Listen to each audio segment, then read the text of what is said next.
President Trump. Vermont's lone member of the House says he's safe, and so do other members of our region's congressional delegation. Local 22's Mike Hoey checks in on them and with a local expert on constitutional law. Mike?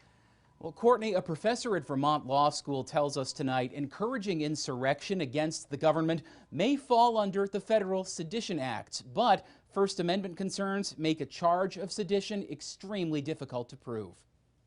On social media Wednesday night, Vermont Congressman Peter Welch said the Washington, D.C. rioters had a leader and an objective.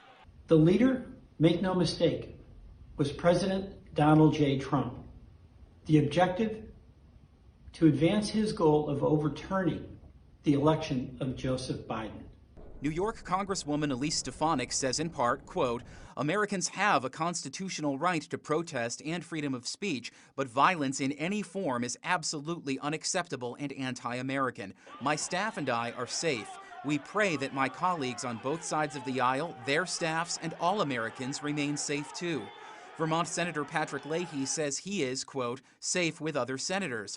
And Levi Sanders, son of Senator Bernie Sanders, tweets about his father, quote, he is okay in the midst of this insanity and ugliness. According to Jared Carter of Vermont Law School, the First Amendment right to free speech does not protect Wednesday's storming of Capitol Hill. These individuals who entered the White House, or entered the Capitol, and resulting in a death, committed what federal law defines as terrorism. Carter essentially reads that definition as unlawful violence with the purpose of coercing government for political ends. But did the president, his personal attorney, or both solicit the rioters to commit a violent crime? Carter says that's what he'd look into. When Rudolph Giuliani gets up and says this is going to be trial by combat, and a few hours later President Trump encourages his folks to show force by marching to Capitol Hill with a wink and a nod, I just don't think there's any way to get around what the law says.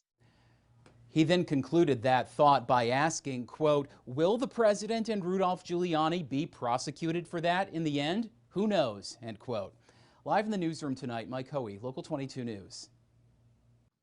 Mike, closer to home, Trump supporters